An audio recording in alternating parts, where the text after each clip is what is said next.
dans notre émission La Matinale. Bienvenue à mes chroniqueurs, Bonjour. Randy. Bonjour pasteur, bonjour Christian.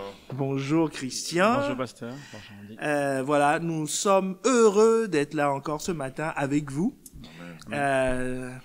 Pour continuer l'étude de notre nouveau personnage, n'est-ce pas? Amen. Et pas des moindres. C'est ça. Et en la personne de Abraham. Amen. Abraham. Une des leçons que nous pouvons tirer de la vie d'Abraham, c'est que c'est un homme qui a été appelé. Nous le connaissons pour ça. Il a été appelé dur en Chaldée et il s'est retrouvé à Canaan, pas parce qu'il était un touriste, mais il s'est présenté là parce que Dieu l'a appelé de sa patrie. Dans Genèse 12, le verset 1, la Bible nous dit, l'Éternel dit à Abraham, va-t'en de ton pays, de ta patrie, de la maison de ton père, dans le pays que je te montrerai. C'est ainsi qu'il s'est retrouvé à Canaan. Alors, or, ces choses ont été écrites d'avance pour notre instruction, comme nous le dit Romains 15, le verset 4. Donc, une des leçons que nous pouvons garder dans la vie, de la vie d'Abraham, c'est qu'il a été appelé. Tout à fait. Vous êtes d'accord avec ça? C'est ça, c'est bien ça. Il a été appelé. Donc, la question que nous allons nous poser à partir d'aujourd'hui, c'est que veut dire l'appel? Ouais. Je crois qu'il y a des képhallés, non? Qu'est-ce que vous en pensez? Je pense que la question de l'appel, c'est un gros point. Un gros point C'est un gros point que tout le monde se pose. se pose. Tout le monde se pose. Et si on peut l'expliquer simplement, il faut déjà sortir de cette image-là de l'appel de Dieu, le ciel qui s'ouvre, un faisceau de lumière qui descend sur nous. Qui fait tantana. Voilà, c'est ça. Voici ton appel. Voilà, voici ton appel. Ouais. Et il faut 1 ou 2 anges quand même. aussi pour accompagner Voilà, le l'annonce. message. Voilà. Faut sortir un peu de cette image-là et aller dans un sens très simple Oui. où l'appel, c'est le fait de s'adresser à quelqu'un. Donc, quand Dieu nous appelle, il s'adresse à nous. Donc là, tu viens d'aborder une définition de l'appel. C'est ça. Parce que la question, c'est qu'est-ce que l'appel? Donc, c'est s'adresser C'est s'adresser à à quelqu'un. quelqu'un. Voilà. Donc, tu es en train de dire que je suis appelé veut dire que Dieu s'est adressé à moi. Voilà. Amen. Oui, c'est vraiment important parce que il faudrait déjà qu'on puisse s'adresser à toi. Et ensuite, un deuxième point qui est important, c'est qu'il faut aussi l'entendre en fait. Quand Dieu te parle, en fait, il faut entendre ton appel.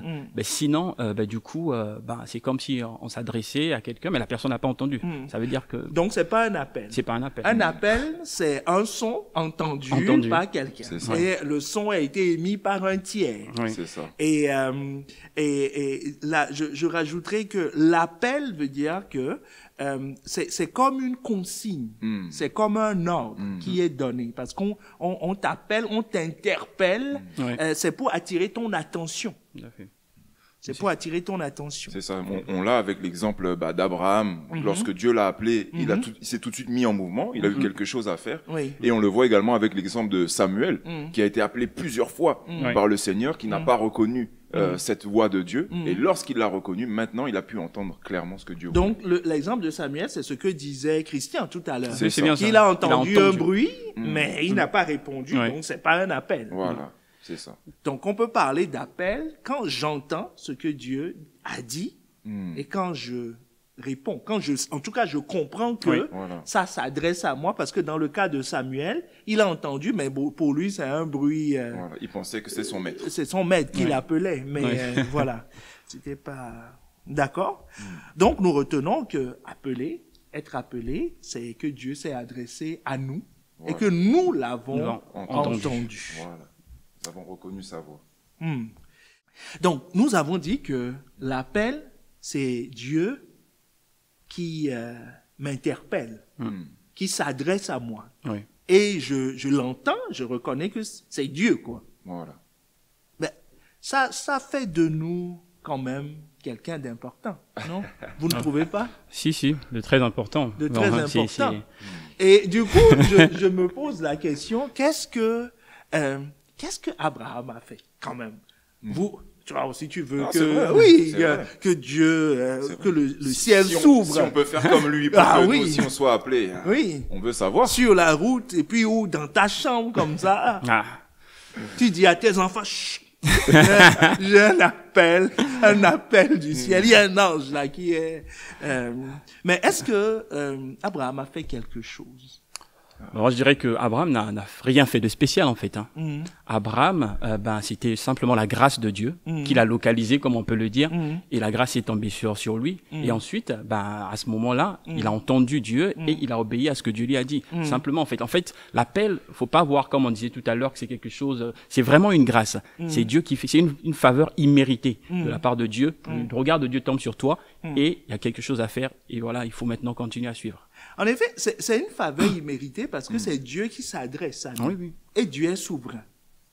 Donc, nous ne pouvons pas le pousser à s'adresser à nous. C'est lui, dans sa souveraineté, qui décide, qui a fait le choix. Parce que quand, au chapitre 11, on a raconté la généalogie, depuis Sem jusqu'à son père Téra, et puis le chapitre 12 commence tout de suite par l'Éternel dit à Abraham. Voilà.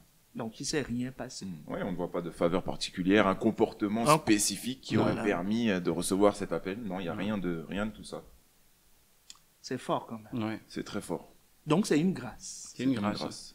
C'est une grâce.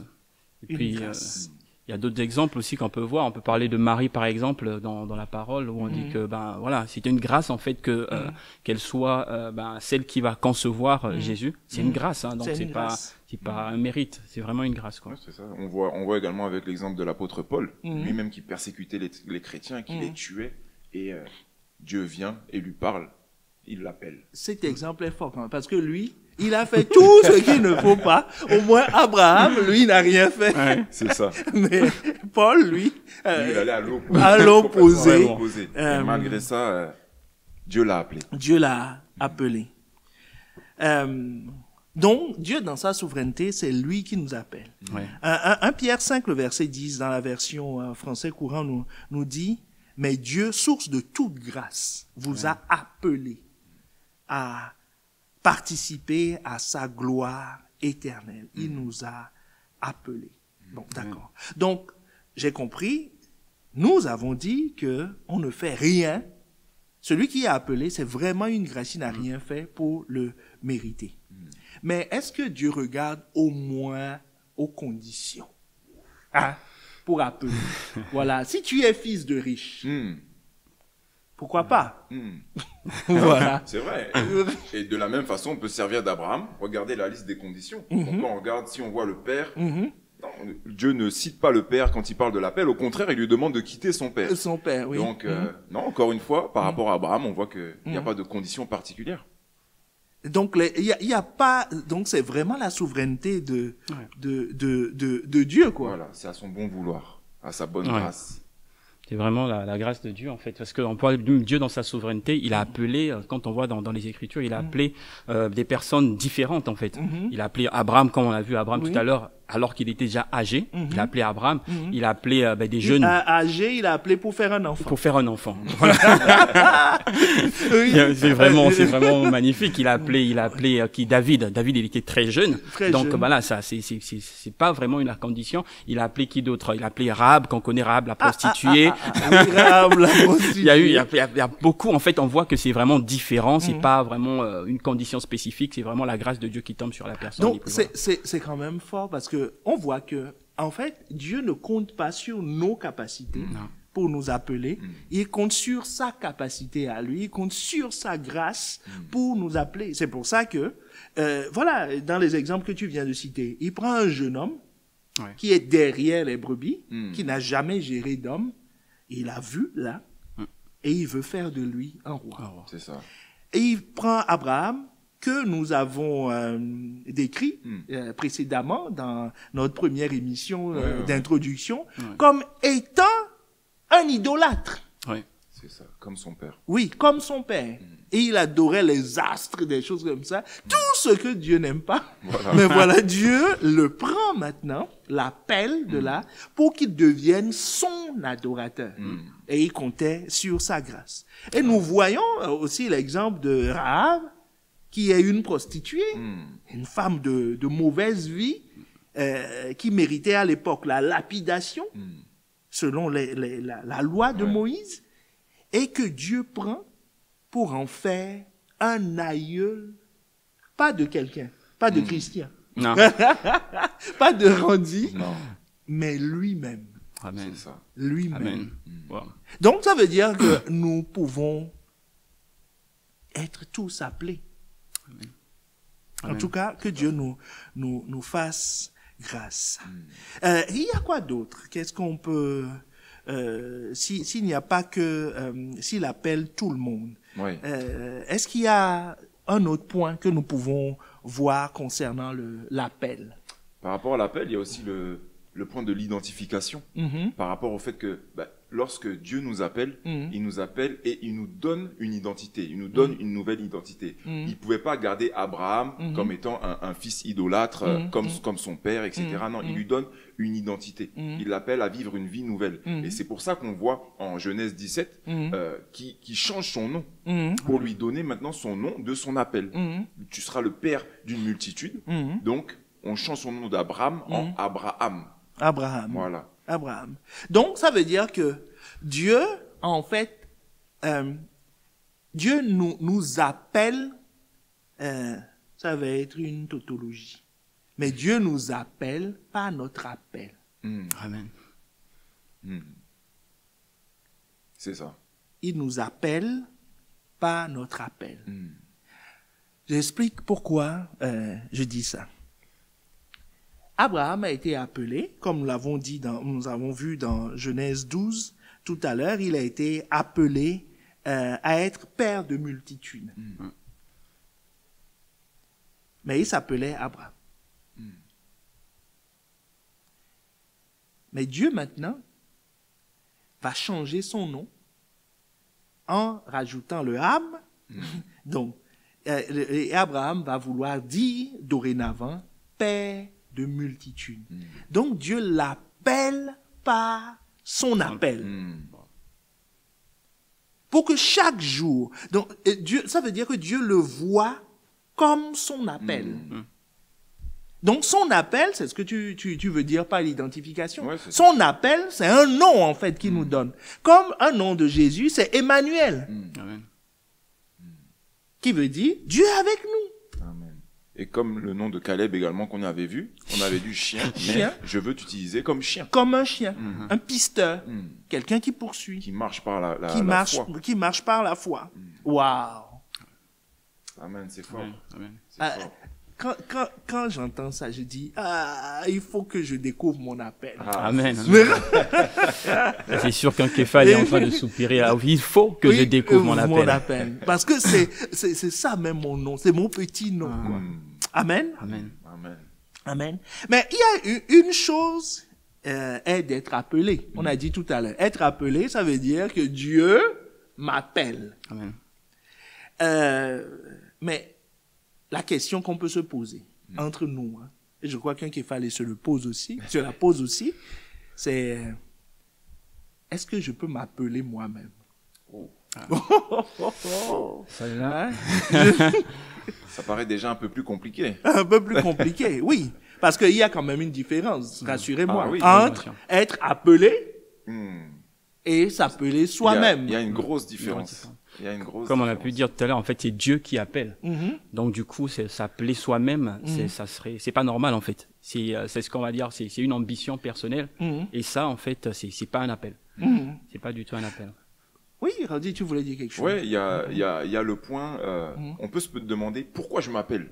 Pourquoi est-ce que je vais m'appeler tout seul? Et là, on peut répondre peut-être à une ambition, un objectif, un but qu'on a dans la vie. Donc du coup, je m'auto-appelle pour pouvoir suivre cette ambition que j'ai. Un auto-appelé. Voilà, c'est ça.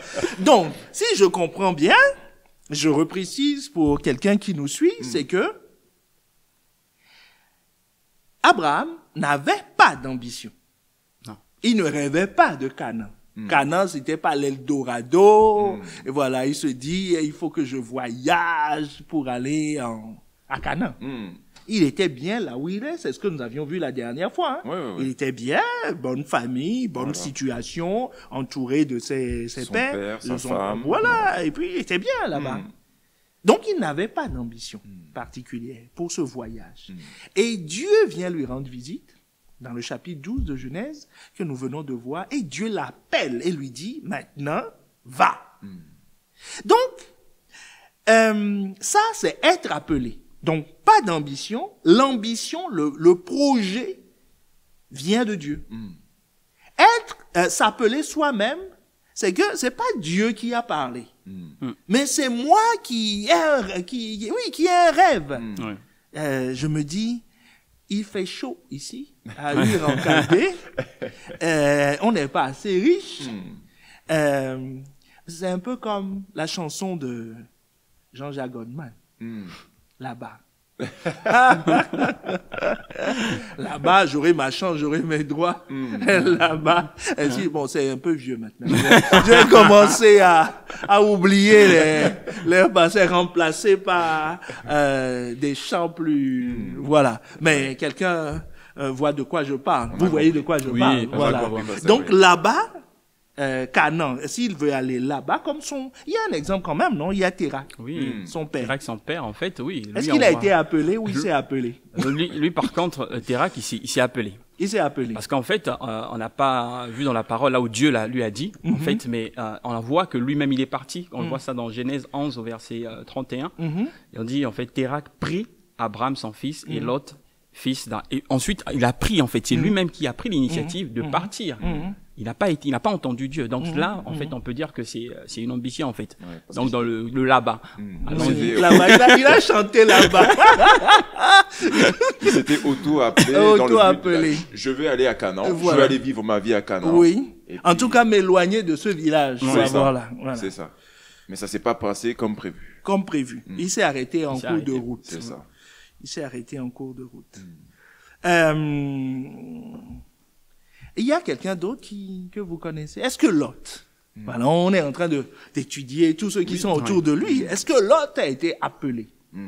C'est pareil, hein. Lot n'a pas été appelé, mais il a eu une ambition. Lui aussi, il a voulu être grand, il a voulu être riche, il a vu une terre fertile et il s'est dit, voilà, j'irai là-bas, j'accomplirai aussi ma vie, je vais briller comme mon oncle, Abraham. Mais ça s'est pas passé comme prévu. Comme prévu. Donc c'est ça qui l'a poussé. Cette ambition l'a poussé à aller habiter à côté de Sodome et de Gomorrhe.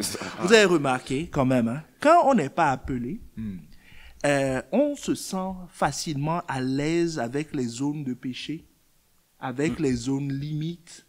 On n'a pas la force, l'énergie qu'il faut pour aller jusqu'au bout de notre appel, parce qu'on avait dit précédemment que celui qui est appelé, Dieu ne compte pas sur les conditions, Dieu compte sur sa grâce pour nous équiper, pour nous envoyer. Donc, et cette grâce nous préserve.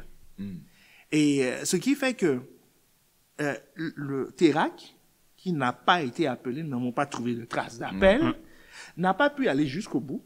Il s'est arrêté à Charan, qui veut dire petit fruit. Donc, il a eu de petits fruits dans sa vie. Donc, quand je suis ambitieux, oui, je peux acquérir une maison, me marier, avoir mes 10 enfants comme je l'ai rêvé, voyager, l'été approche, enfin, faire des choses, investir à gauche et à droite. Mais Dieu appelle ça petit fruit. Ça, c'est le fruit de mes ambitions. Mais quand je pars du principe que c'est Dieu qui m'appelle, ça veut dire que son appel est déjà au-dessus de mes capacités, parce que son appel n'a pas tenu compte de mes capacités. Il va m'équiper, mais j'ai cette force d'aller jusqu'au bout. Et dans l'exemple de Lot, nous voyons que lui, parce qu'il n'a pas été appelé, il était à l'aise avec le monde. Voilà. Il habitait à côté de Sodome et de Gomorrhe. Et j'aime bien quand Pasteur Tounassi disait un pas de conférence il y a quelques années que il était au début, il était à côté de Sodome. Pas tout à fait dedans, mais pas tout à fait dehors non plus, à côté. Puis progressivement, il est rentré. Alors que celui qui a été appelé, tout le long de sa vie, a toujours compté sur cette grâce-là qui ne lui a jamais fait défaut.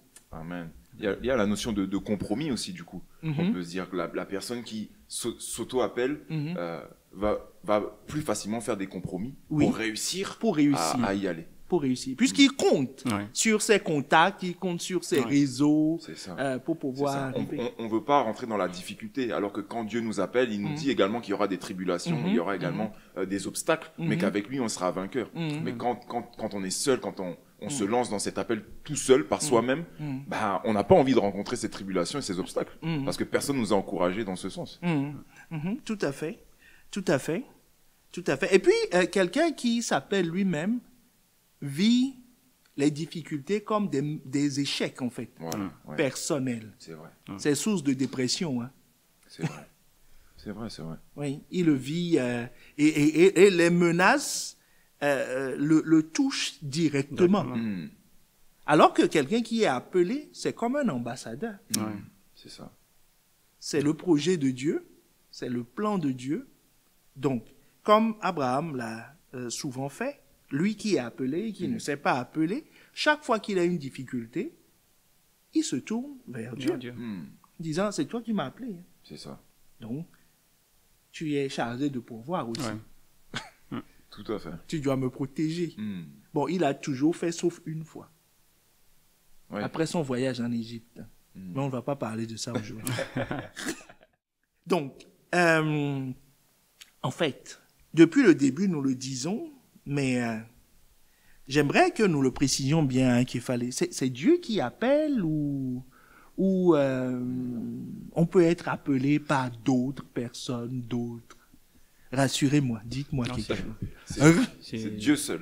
Dieu seul. Christian, je ne sais pas si tu confirmes ça aussi. Oui, bien sûr, c'est Dieu qui appelle, hein, comme on l'a déjà dit, mais on peut vraiment appuyer, parce que c'est vraiment important. On voit par exemple dans la parole l'exemple de Paul, Paul et Barnabas. Ça, c'est un exemple qui est très parlant dans ces Actes 13 au verset 2 qui dit pendant qu'ils servaient le Seigneur dans leur ministère, et qu'ils jeûnaient, le Saint-Esprit dit mettez-moi à part Barnabas et Saul pour l'œuvre à laquelle je les ai appelés. Donc là, on voit vraiment que c'est le Seigneur lui-même qui a dit « Mettez-moi à part ». Donc c'est Dieu qui appelle, en fait. C'est vraiment Dieu qui appelle. Ça vaut la peine, hein, comme c'est lui qui va protéger et qui va pourvoir, vaut mieux s'assurer que c'est lui qui a dit. C'est ça. Vraiment. Et puis, il sait surtout pourquoi il nous a placés là, pourquoi on a été créés, pourquoi on est sur cette terre, pourquoi... quel est notre but sur cette vie, dans cette vie, comme pouvait le dire Jérémie, comme il l'a dit lui-même à Jérémie, qui sait pourquoi il l'a créé et qui le connaissait même avant qu'il soit dans le sein de sa mère. Donc à partir de là, qui d'autre peut nous appeler que celui qui nous a créés et qui nous a placés là pour un but. Donc, tu es en train de dire, la part le texte de Jérémie 5 que tu es en train de citer, Dieu lui a dit, avant que je t'eusse formé dans le ventre de ta mère. Donc, formé dans le ventre de sa mère, on sait que la formation commence par la rencontre des semences du père et de la mère. Donc, ça veut dire que avant même que papa et maman aient l'idée de faire quoi que ce soit, je te connaissais déjà. Donc, ça veut dire, c'est fort. Ça veut dire que notre appel préexistait à notre existence. Amen. Ça fait un deuxième mot bizarre. Mais on a compris. Préexistait à notre existence. C'est ça, hein? Oui, c'est ça. Donc, Dieu avant même que tu ne sois formé, avant même qu'Abraham ne soit formé, c'est pas qu'il a patrouillé là, en chaldéen en disant, tiens, petit, viens par là. Et puis, il a appelé. Non. Dieu le connaissait déjà. Bien avant la fondation du monde. Amen. Amen, ça c'est fort. Hein? Oui, c'est très fort. Ça c'est fort. Ça c'est fort. Mais est-ce que être appelé, c'est-à-dire Dieu m'appelle, comme Abraham, là, il me dit, va. En Ur, en Chaldée. Ah non, à Canaan.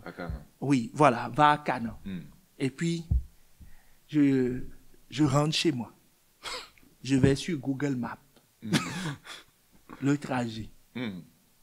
J'appelle la compagnie de bus où je me dis, avec le nombre d'enfants que j'ai, ce serait bien que je prenne un camion. Voilà, ainsi de suite. Autrement dit, ce que je veux dire, c'est que, est-ce que, parce que j'ai été appelé, je fais ce que je veux pour accomplir l'appel? Est-ce que c'est ça ou pas? On fait pas ce qu'on veut. Et on le voit vraiment au travers de l'histoire d'Abraham. Parce que Dieu est revenu plusieurs fois vers Abraham. Plusieurs fois, il est venu lui reparler de son appel. Et il lui a donné d'autres directions, d'autres façons de faire, le chemin à prendre.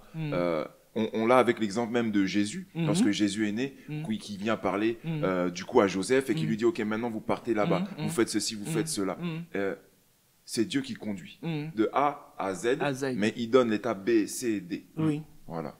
Donc, il faut être continuellement à l'écoute. Donc, en fait, il nous appelle selon son plan. Oui. C'est ça. Je crois que c'est Romains 8, 28. C'est Romains 8, 28 qui le dit. Ouais, nous savons que toute chose concourt au bien de ceux qui aiment Dieu, de ceux qui sont appelés selon son plan.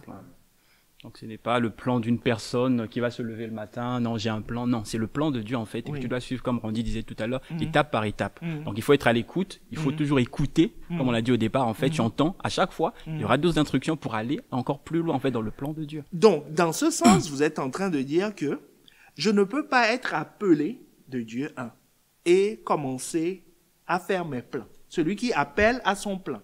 On est d'accord sur ça. C'est ça. Deuxième chose, je ne peux pas être appelé de Dieu et tout à coup utiliser des plans que lui n'inspire pas, c'est-à-dire voler, tricher un peu, être un peu fou ici pour atteindre ses plans. C'est ce que vous dites aussi. C'est ça. Dieu s'auto-suffit lui-même pour accomplir ses plans. Amen. Ça me fait penser à l'exemple de l'architecte. De l'architecte. Qui a son plan de maison, qui appelle maintenant les artisans. Voilà, tenez le plan. L'artisan ne peut pas commencer à dire, OK, cette maison, je vois comment vous voulez la faire, mais je vais faire ce placo-là. Non, je change, je vais mettre autre chose. Non, on sort du plan. Cette fenêtre bleue, moi, je la vois mieux verte. C'est ça, on sort du plan, on sort de l'appel. Totalement. Ou voilà, l'appel, voilà, j'entends l'appel de Dieu. Il me dit, je t'appelle évangéliste. Et puis, bon, j'arrive à l'église, je dis, pasteur, l'évangéliste. C'est moi. Non, il y a une façon, Dieu a sa manière de nous conduire. Vous imaginez si le roi David, oui, le roi David, voilà. Prenons son exemple avant que je ne revienne sur Abraham. Il arrive dans le camp devant le camp des Philistins avec le roi Saül qui est encore sur le trône. Et puis il dit, vous ne vous baissez pas? Et il faut dire, majesté, j'ai eu l'huile. L'huile, le roi est dans la place. S'il avait fait ça, est-ce qu'il aurait vécu longtemps? C'était fini. C'était fini. Il aurait passé à côté de son appel. Voilà. Et puis, Abraham, lui aussi, en arrivant à Canaan, il appelle, comme les enfants aiment le faire, peuple de Canaan. Peuple de Canaan. Le propriétaire est dans la place. Voilà. Ça aurait été un peu compliqué pour lui. Donc, Dieu appelle et il a son plan. Amen. Amen. Amen. Amen, amen. En tout cas, nous sommes bénis. Ah ouais, on a déjà donné beaucoup de choses, beaucoup de clés pour vivre son appel. Mais quelqu'un dit maintenant, il y a un Képhale qui dit, écoutez, Dieu a visité Abraham. Il lui a parlé. Dieu a visité Marie. Elle a croisé l'ange. Dieu a visité Zacharie et il a croisé l'ange. L'apôtre Paul a vu la lumière. Il dit, écoutez, moi, j'entends tout ce que vous dites, mais moi, je n'ai ni vu de lumière, ni vu d'ange, même pas un seul bruit. Même pas une colombe qui, voilà. Il dit, mais j'étais à la place de l'île la dernière fois, j'ai vu une colombe, je croyais que c'était, c'était l'appel, mais non. Mais c'était pas ça. Mais c'était pas ça. Quand j'ai vu, il voulait faire quelque chose. Et j'ai dit non. Ça, c'est pas mon appel encore. OK? Donc, il se dit, est-ce que cette histoire concerne tout le monde? Ou c'est pour quelques-uns? Est-ce que vous avez une réponse à apporter? Parce qu'on ne va pas terminer l'émission d'aujourd'hui en laissant cette question en suspens. Oui, c'est sûr. Je pense que quelqu'un aimerait bien avoir la réponse. Hein. C'est sûr que la personne a écouté, comme le pasteur a dit, mais à la fin, il dit, mais qu'est-ce qui se passe concrètement? Comment est-ce que je peux rentrer? Je crois que la parole nous répond à ça. Oui. En 2 Timothée 1 au verset 9, où il est dit, qui nous a sauvés et nous a appelés d'un saint appel, non selon nos œuvres, mais selon son propre dessein et sa propre grâce qui nous a été donnée dans le Christ Jésus avant les temps des siècles. Amen. Amen. Amen. Et on parle ici du fait qu'il nous a appelés. On ne parle pas d'une catégorie spécifique, on ne parle pas d'une condition particulière, mais on parle du fait que tous, nous avons été appelés. Tous. Amen. Nous avons été appelés en Jésus-Christ. D'accord? Christian, tu veux rajouter quelque chose? Non, pas grand-chose. C'est que vraiment, c'est vraiment tous. On a été appelés. Il faut que ce soit vraiment clair pour tout le monde. En fait, c'est pas seulement une catégorie. On voit qu'il appelle tout le monde, en fait, le Seigneur. Il appelle tout le monde. En Jésus-Christ, on est tous appelés. Et ce point est tellement important que l'apôtre Paul nous dit qu'il prie continuellement afin qu'il lui illumine les yeux de nos cœurs, afin que nous sachions quelle est l'espérance qui s'attache à son appel. Donc nous avons un appel. Amen. Amen. Dans Éphésiens 4, il redit la même chose. Vous avez été appelés à une seule espérance par votre vocation. Amen. Donc nous avons un appel. Amen. La nouvelle création a un appel. Même si tu n'as pas vu d'ange, même si tu n'as pas vu une colombe descendre, même si tu n'as pas entendu un bruit, si la terre n'a pas tremblé, tu as un appel sur ta vie. Amen. Et cela fera l'objet de notre prochaine émission, je crois. Amen. Amen. Amen. Amen. Quel est cet appel-là que nous avons tous? Et par rapport au point que tu donnes là, pasteur, il y a aussi le point de quelqu'un qui se disait, oui, je suis appelé, je mérite d'être appelé, j'ai un grand rôle, un grand appel. Ben, à l'aide de ce qu'on vient de voir là, on comprend que l'appel qu'on reçoit, ce n'est qu'une grâce. Je n'ai pas mérité. Je ne mérite pas d'être élevé au-dessus des autres. Non, j'ai reçu un appel comme tout le monde. D'accord? En tout cas, que Dieu vous bénisse. Amen. Et qu'il nous bénisse tous, n'est-ce pas? Amen. Parce que la prochaine fois, par la grâce de Dieu, nous continuerons sur le même thème et nous verrons comment nous sommes appelés tous sans exception en Jésus. Si tu es en Jésus, tu as été appelé. Il faudra que tu découvres cet appel et que tu vois comment l'accomplir. Amen. Amen. Que Dieu te bénisse, que Dieu nous bénisse. Amen. Excellente journée dans sa présence et à très bientôt. Amen. Amen.